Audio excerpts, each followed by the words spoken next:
Hello my friends, today we have an exciting video and that is a foundation review. This is by the Flower Beauty, you know, the brand by Drew Barrymore, the actress. Yes, this is her cosmetic line. It is called Flower Beauty and we are going to be today looking at these foundations. These foundations have been out for some time now, but I thought I'd put them to test and see if they are brown girl approved, specifically deep brown girl approved. I say this because I came across this foundation through my friend Tanya when we did our collab video. This is one of the products that she recommended and we used in the video. I was blown away by the quality of this product for the price point, and the more I looked into this product, I thought this would make an interesting review because such a great product, but there are a few things that you might want to keep an eye out. If you're new around here, hi, welcome. My name is Maaru. I'm a New Zealand-based YouTuber, makeup artist, and I make mental health and makeup related content here on YouTube. So if that's your jam, please stick around, hit that subscribe button, and let's get started.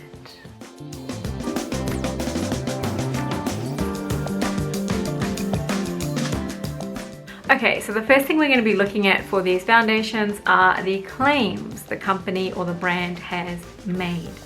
So on Flower Beauty website, they have said, this is a lightweight and breathable liquid foundation that effortlessly blends imperfections and uneven skin tone, revealing a flawless, smooth finish. So that's kind of the summary of what this foundation is meant to do.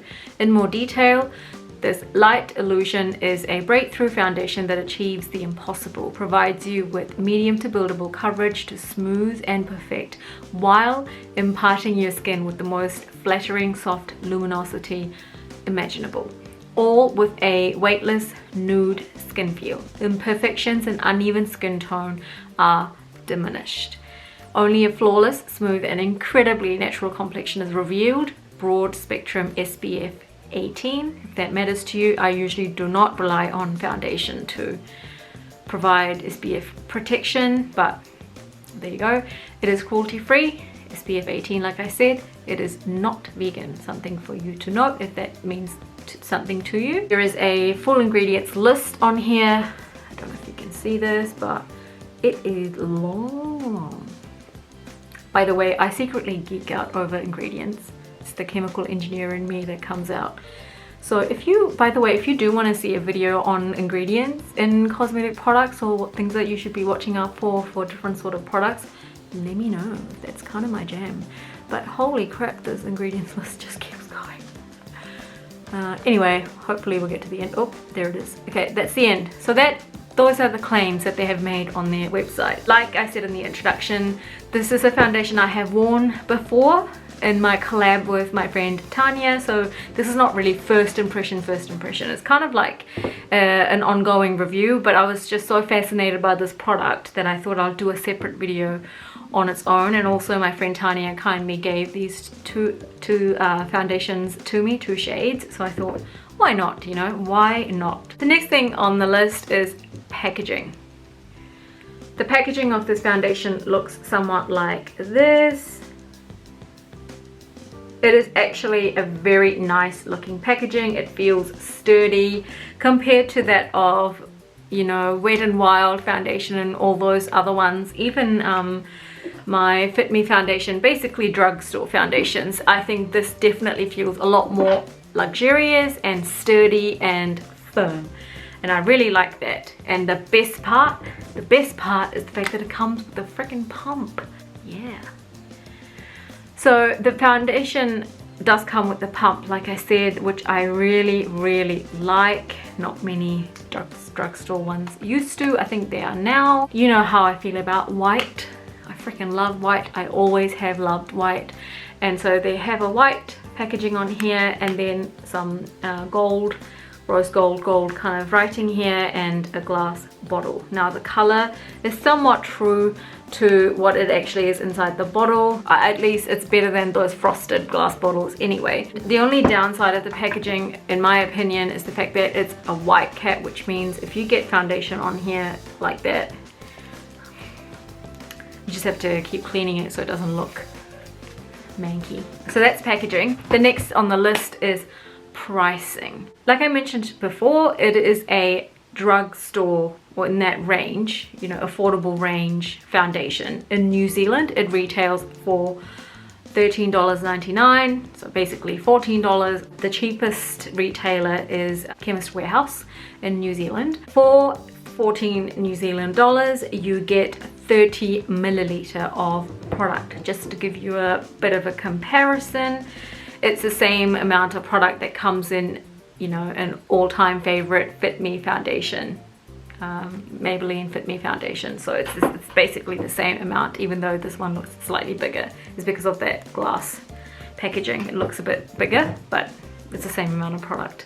Next on the list is diversity. In this segment, we look at the shade range of this entire line. Now, I am going to be honest, I am not impressed with the shade range that came with this line. If you compare to something like the Maybelline Fit Me foundation, which came out like in 2017, that had amazing shade range. In fact, even before Fenty Beauty came out with their big range of shades, Maybelline beat them to it. At a time like this where diversity, inclusiveness is a big deal and there is no excuse to not have a wide shade range. Therefore, that is one area that I'm slightly disappointed by with this foundation, is the shade range. Just to give you an idea of what I'm talking about, I will show you some swatches.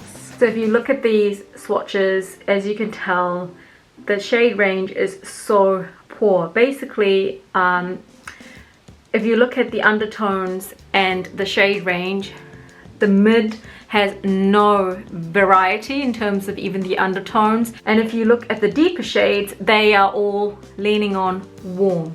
Now, I am doing another separate video on undertones and just shade range and how you should or can look into choosing your own foundation and all that. So I'm not going to go in much detail on shade range and the right shade for you. But overall, just looking at this, I am not impressed by the shade range, and that's just a shame, really. The next thing on the list is perfume. Now, I am going to be opening this foundation and I'm going to be smelling it.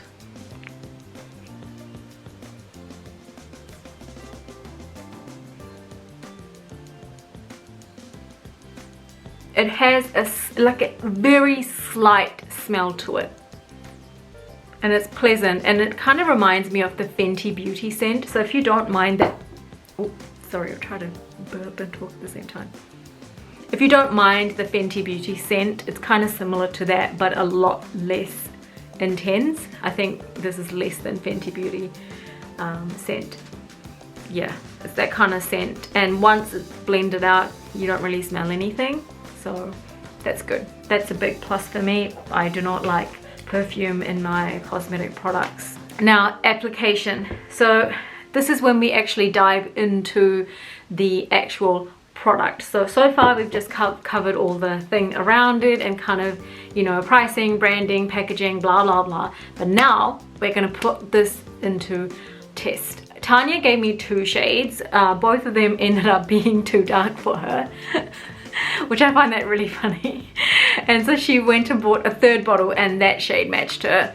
And so I have 2 shades here. One is actually the shade I am when it's summer, and then the other one is actually my shade in winter. So this is perfect. So as it's winter in New Zealand, I am going to be doing the lighter shade, which I match perfectly, as you can tell by my swatch earlier. So now we're actually going to be looking at the texture. Texture of the foundation is like this. It's not an intense liquid formula. It is actually a moussey kind of formula. It's in between. So it does hold the shape when you dispense the product on your arm or your brush or whatever. But when you blend it out, it blends out like this. So it is a moussey texture. It's not very runny, and I really do prefer that kind of texture. It's very soft and aerated. It's not really aerated, but it just feels soft and fluffy. Very easy to blend. looking very closely, there are tiny little specks of sparkles, not noticeable at all, but my eye is like, I've tested so many foundations that I notice these things, but it gives these little tiny like really finely mold glitter specks actually give this beautiful luminosity to the skin. Overall, I'm really impressed by the texture and the way it feels on the skin when blended out. As far as application is concerned, on Flower Beauty website they do have a set of instructions saying how to use. After applying in your prime illuminating primer, dab light illusion foundation onto cheeks, chin, nose and forehead. Now your prime illuminating primer is actually a primer by Flower Beauty. I don't really have that, so I'm just going to be using my OG Ole Henriksen primer. Blend upward and downward towards the hairline and jawline, so it's pretty standard application technique. For even longer wear, set with light illusion perfecting powder, which I also do not have. Today, the way we're gonna test application is go in with the sponge on one side, and the other side we're gonna go in with the brush and evaluate which works better or both work better. So I'm just gonna dab a little bit of foundation, and I'm gonna go in. My left side is gonna be the sponge. So far I really like it. Whoa. You know, this foundation is perfect for spring and summer. It has this amazing glow to it, and you do not need a lot at all. With sponge, because it's very moussey in texture, I think it's better if you dispense the product on your face using your fingers and then go in with your sponge. Otherwise your sponge will just kind of like absorb it, and you won't be able to blend it as well.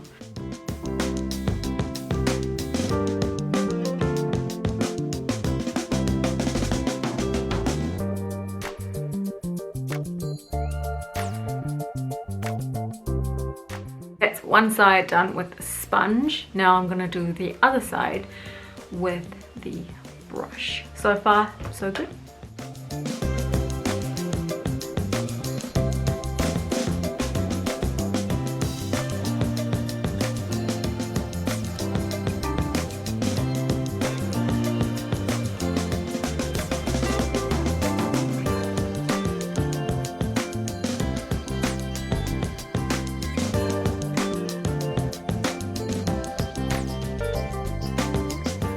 So there you go. The foundation has now been applied with the sponge on my left hand side and the brush on my right hand side. From what I can see on the mirror and through my viewfinder, not much difference. It looks really good. It looks very skin-like. Now, being the oily, greasy mess I am, I just mixed my foundation and sponge side. Oh well. Oh well. It does look very much skin-like, but I know that being the greasy mess I am, I'm probably gonna start sweating this off. So I am going to be going in with very light powder. I don't even know what this brush is. Probably some Morphe something. Just going with the light dusting of powder just to keep my oils intact. Nothing too crazy. I'm actually using a powder with a little bit of tint so that I don't look washed out. The great thing about this foundation, it has this beautiful natural glow, and I don't want to over powder it and get rid of that nice glow. So I'm only just powdering the areas that I get oily at, which is this area, my T-zone, and of course my chin area. So the next thing we are going to be doing is finishing off the rest of the face. I'm going to go off camera, finish the rest of my face. Nothing complicated, just some concealer and lipstick maybe. Then I'll be back. See you soon. Alright, I'm back with the rest of my makeup on. Quickly, just going to give you my last thoughts on this foundation. As I mentioned, this is not a first impression video. For foundation, it doesn't make sense to only do first impression. It needs to have some form of wear test, and as I mentioned before, I did have the opportunity to try these out when I did my collab with Tanya, and I did wear that foundation for 3 to 4 hours afterwards, and this foundation lasted beautifully on my skin. For those of you who are new, I have oily skin. I produce a lot of grease. I'm a grease ball. This foundation actually lasted on me pretty well. However, I did need a little bit of powder on top to manage my oily T-zones and some cheek areas as well.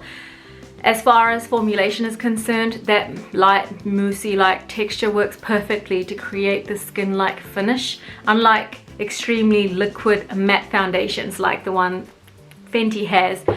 This one is not so drying, and therefore the texture also is a little bit more fluffier and has more hydrating qualities to it. Now, it is a luminous foundation, and therefore it is a little bit trickier to build up, whereas matte foundations are a lot more easier to build up. But if you're willing to spend the time to build this foundation, you can do it. It is a buildable foundation. Maybe you may have to do a few, you know, a little bit of powder just to keep that layering intact. As far as pricing is concerned, I flippin' love the price range of this foundation. It really is an affordable foundation, especially compared to ones like Fit Me and all the others out there that are classified as drugstore or affordable. This definitely is more affordable than most of the affordable, especially for the price that you get. In New Zealand, it's $14 and you get 30 milliliters.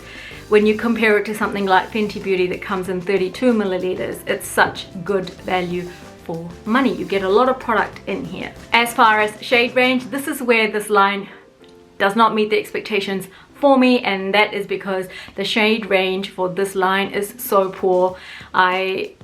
I'm so gutted to say this, but even the undertone, there hasn't been much thought put into the undertones of people, different skin tones. All the deeper shades, I mean, there isn't much variety within the deeper shades anyway. I mean, there's a whole array of deeper skin tones that are darker than me that this line does not cater for that. And also the same goes for even the lighter range. There isn't much variety in the undertones, so sadly, diversity wise, this line does not meet the mark for me. Overall, if you are willing to splurge on 2 or 3 or more shades to kind of mix and find your right shade of foundation, then it might be for you in terms of diversity. However, given the price range and all the other aspects considered, I think this is an amazing foundation, and please give it a try. I mean, go and treat yourself to a foundation. You don't have to break the bank, and it's such a nice treat. It is a good quality foundation, so please give it a go and let me know how you get on and whether you like it or you don't like it. Did you manage to find a perfect shade within their existing line? And the more I think about it, actually, the fact that they don't have many shades isn't so much a bad thing. You know, maybe Drew Barrymore will bring in more shades in the future and diversify this line. So there is possibility for future improvements, and that's great. I think it's always good to have room for improvement. So please let me know how you get on. Go get yourself one of these, treat yourself, and I'll see you in another video. I hope you enjoyed this makeup awesomeness and enjoyed this review, and thank you for watching. Have a good one. Bye for now, guys.